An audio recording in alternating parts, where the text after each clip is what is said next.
Hi, I'm Andrew. Welcome to another Your Library at Home here at Gale Borden Public Library. Once again, we're reporting live from Studio 270. That's our teen center here at the Public Library. Today we're going to talk about Event Planning 101. If you've ever wanted to throw a fundraiser, a concert, a party, a wedding, these are the basic principles and guidelines that you could follow to make that happen. I'm going to share some knowledge that I've gained over the last 10 plus years from throwing over 100 different events, and hopefully that could help you get on the fast track to planning your own events as well. So let's go ahead and get started. First things first, you got to figure out what kind of event you want to have. Do you want to have a concert? Do you want to have a poetry slam? Do you want to have a fundraiser that might be a combination of multiple things, part concert, part banquet, part food tasting, whatever ideas you have. The possibilities are endless. Figure out what kind of event you want, and then you want to figure out the appropriate venue for that type of event and certain details like how much are tickets going to cost. Are there going to be tickets? Will it be free? Are we going to serve food and beverages? Are we going to allow people to bring their own food? Are we going to have cameras allowed? Is video filming going to be allowed? Audio recording, things like that. I think a great place to start if you've never thrown an event before is to look at similar events to what you're trying to do. So if you're doing a concert, for example, look up a concert that you've been to or that you know about and look at their guidelines, look at the rules that they have listed, and depending on the scale of your event, you could follow some of those. You could just use it as a to get ideas of how you want to make the rules and regulations of your event. But looking at other people who have done it successfully and looking at what they do is a great place to start. I'm not saying follow it to a T every time, but that's a good place to just get a solid guideline example of how to throw the type of event that you want to throw. So you figured out what kind of event you want to do. You've thought about some of the details. It's time to start thinking about things like if you are doing advanced ticket sales, are you going to have a site that hosts those ticket sales? You could go to some sites like Eventbrite, Ticketleap.com, Ticketalternative.com. I've personally used Eventbrite and I have no problems with that. You could go on there, upload the details of your event. They kind of act as the bookkeeper for ticket sales and in exchange for a certain percentage of the ticket sale. I think if you do a free event, you could still have it ticketed, and there's no fee for that depending on the site. So looking into ticketing, things like that, you need to secure a venue actually before you get into all the ticketing aspects. So you're going to have to look at things in the area. Do you want to do an outdoor event? Do you want to do an indoor event? Do you want to have a combination of both? So research places in the area or even out of the region if you want to do an out-of-town event, and find a spot that's appropriate for both your budget and for the type of event that you want to hold. A lot of times you could work out a deal where a venue will, if it's a for-profit event, where a venue will take a portion of the money that comes in and pay you a portion of the money that comes in, and there's not an upfront cost. But other times, and probably even more common as far as doing events independently, is that you're going to pay a rental cost, and then you'll be able to make the pricing and everything however you please from that point on if you've obtained the rental agreement. So some ideas to cover costs of things like rentals, entertainment. If you're booking bands and things like that, you want to pay the bands out. You could do things like get sponsorships. So I'm going to show you a flyer, which we're going to talk about flyers and promotion in a second. But this is for an event that I threw centered around an album I released called Shop Local, which is all locally funded, locally produced music and art. And I got sponsorships. So these businesses that you see down here, Dogs Pub, Beef Villa, UA Beverage Company, Legit Dogs and Ice, Martini Room, Bravo Magazine, Side Street Studio Arts, Rediscover Records, they all contributed either a monetary donation or they contributed gift cards that were raffled off, as you see here, raffles, and that helps to cover cost of rentals and the upfront cost of throwing an event. So if you don't have the capital to throw the event with your own money and your own finances that you have right now, you could look into ideas like sponsorships from local companies, or if you have the connections from national big corporations as well, you could get sponsorship money that way as well. So what I recommend, what I've done that's been successful, if you are trying to obtain sponsorships, is come to the business ready to tell them what you're offering in exchange for that sponsorship, right? So here, for example, these companies all got on the flyer. They got shout outs on social media. Depending on the monetary level, for some of them I did unique videos to help promote their business. So you come up with your own plan of, I could provide this, and that for this amount, or for some help, whatever you establish, just so that other people could be in your community could be involved in the event. For one, once they have some stake in it, then they're gonna more than likely want to help you push the event, or maybe be at the event, or get some of their following out to the event, and then also just to help financially with it. So that's an idea to get some funding for these events. Let's talk about what we're looking at here. Flyers.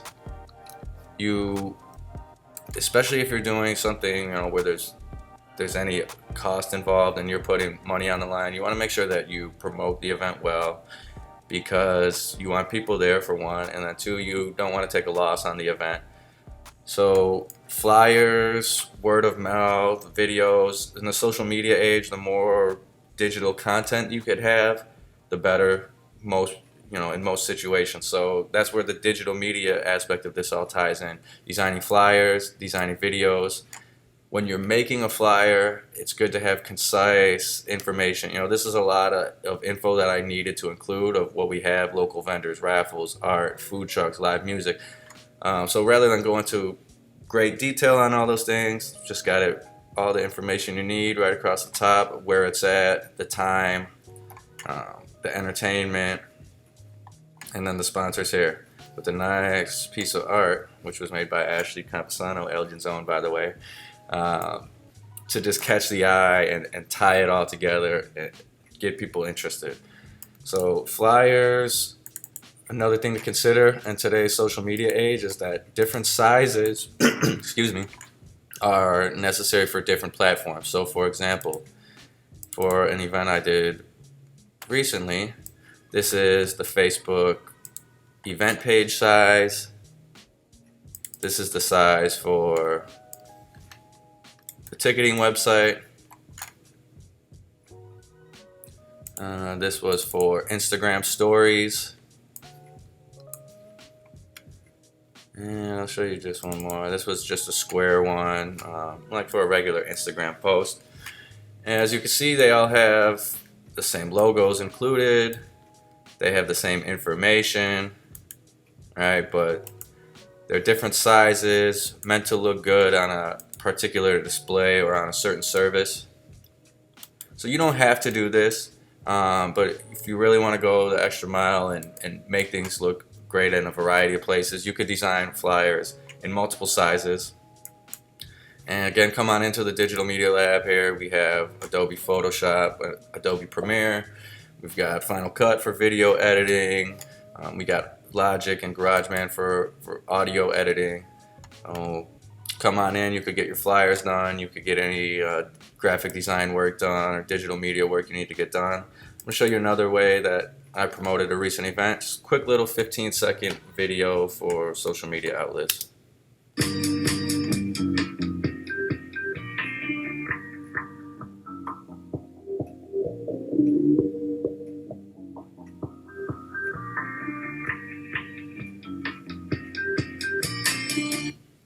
Cool. So the music that you heard was actually made by Andre Dyson, aka Cool Kennedy, who's also works here in the Digital Media Lab. But as you see, it was quick and concise. Got the date of the event, where you could get your tickets and more info about the event right there. Where is that? And who's there? I made a bunch of those types of videos for that particular event. Here's just another event for a tour that's in the past, but as you can see, he's got the venue, the date, the city, just basic information. You got the promotion aspect covered, and these don't all have to be in order. These are just general guidelines of things that you should think about, and things that are going to definitely help launch your event and help it be successful. So that's the promotion aspect. An important part that you can't skip is the scheduling of the event. Whether you're doing a wedding, that's a more traditional type of event, or with a traditional structure most of the time, or a concert, which again is more traditional structure, or it could be like a fundraiser where you have all types of events going on at the same time, and those types of events could be a little bit harder to schedule because you have to figure out what's going on at what location. You want to create the best experience for the people who are there, so you don't want them to have to choose between things that they want to do within the event. As much as possible, you want to provide an opportunity for the whole event to be experienced, and that's not always possible, especially you look at large-scale festivals and things like that. There's a lot of conflicts between the acts that are playing, but scheduling is very important, and I think it's a smart idea to leave yourself 30 minutes to an hour of leeway. So if you have an event that's planned from 7 to 10, rather than plan 3 straight hours of events and entertainment and cram it all in, I would recommend planning about 2.5, maybe only 2 hours of activities within those 3 hours, because inevitably there's always something that you didn't think about, or something that maybe you did think about but that went wrong. So there's typically going to be 1 or 2 things that could kind of set the event back that you have to adapt to and move on the fly and figure out what you're going to do. I've had plenty of events that were scheduled to the brim, and where I've had to say, all right, well then we're going to cut 5 minutes from here, we're going to cut 10 minutes from here, 15 minutes from here. That's okay, but I prefer personally not to have to do that, not to have to cut time. So I would rather cut everything maybe a little bit shorter in advance, so that everybody involved knows this is your time slot, and then we don't have to tell them last minute, sorry, but we gotta cut 5 minutes here or 10 minutes there. So if you give yourself that little bit of wiggle room in case things go wrong, if everything's on schedule, great, then you got a spare 30 minutes that you could work with and do whatever you want with. But if things do fall off schedule a bit, you got plenty of room, so you don't have to start scrambling at the end of the event to make sure everything that you wanted to get done gets done. So scheduling, promotion, ticketing, we talked about pretty much all the big details. A few other ideas.